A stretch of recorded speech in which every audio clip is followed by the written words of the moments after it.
We have, like many Bermudians, reviewed the files posted to the website by the People's Campaign yesterday. These documents, obtained through Canada's Freedom of Information Act, relating to the redevelopment of the Alain International Airport, should greatly concern all right-thinking Bermudians and residents.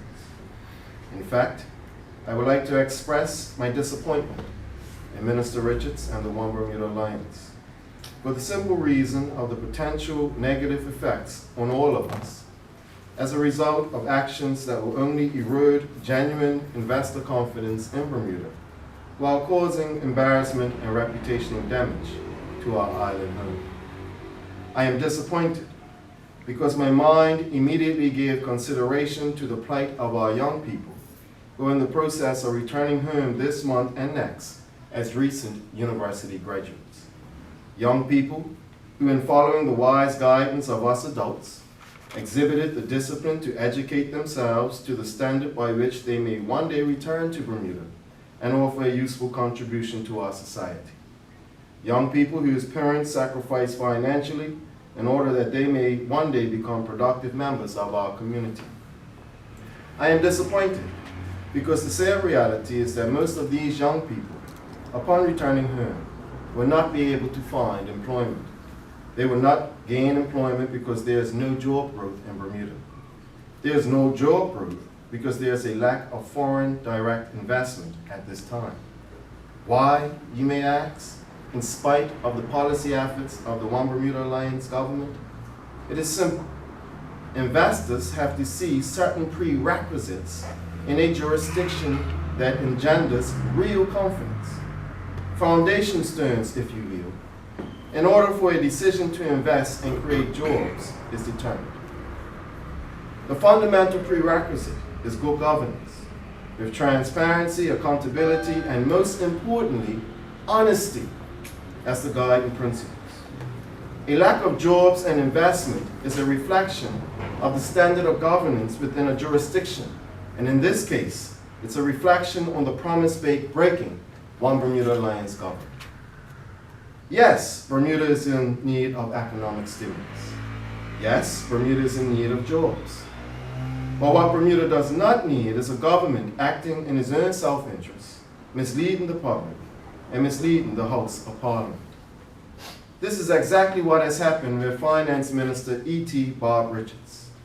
Minister Richards has misled Parliament by stating that there was no previous relationship with AECON and that AECON will be subcontracted through CCC. Now, we see evidence in these documents that AECON was using CCC only as a front and that AECON was the preferred contractor the whole time. In addition, we should all be concerned by the finance minister's admission in one email that he has, in quote, fuzzied up the numbers. In the real world, if an accountant or an investment advisor admitted to such an act, he or she would be accused of fraud. For the Minister of Finance to do such a deed has now raised additional questions and potential problems for the entire country. Major international corporations have gone bankrupt and have seen their stock price plummet to zero overnight for such admissions in the private sector. Minister Bob Richards and the OBA government have caused yet more reputational risk to our jurisdiction by their apparent willfully corrupt activities. These latest revelations follow the Jetgate scandal, which caused the resignation of the former Premier Craig Kennedy, and other nefarious behaviors which are, at this point, too numerous to mention. At this stage, it will be customary to call on Premier Michael Duncan to show that he will not condone this activity in his cabinet and under his leadership. It will also be custom to warn the Premier that a failure to act will show that he supports this behavior and that is an indictment on the entire One Bermuda Alliance government. Unfortunately, I am obligated to state what must be apparent and obvious to all at this point in time. The habits of willfully poor governance, cronyism, and corruption are not the issues of one or two members of government or ministers of cabinet. Rather, it is a problem that is systemic within the higher levels of the OBA as an entity. It is a culture that has as its lead the current Premier. Under the principle of collective responsibility, the Premier knows and approves of everything his cabinet colleagues act upon, and if perchance he may claim ignorance, that would amount to an admission of shirking his primary responsibility, obligations, and duty. Let me make myself abundantly clear, and for the record, I do not have any tolerance for any form of cronyism or corruption, whether in the past, present, or future, whether under the UBP, the PLP, the OBA, and definitely not under a future PLP government. Why? Because the voters of this country have at least 99 reasons to vote for a person or a political party, which is everybody's right. But nobody willingly votes for a corrupt politician, unless, of course, they seek to personally benefit at the expense of everybody else. No one wants our country to fail. As opposition, it is our job to hold the government accountable. We all wish for success, but there are processes and procedures that must be followed. And if at the very top they are broken, then we have set ourselves upon a course towards decay. Moral bankruptcy in politics must come to an end.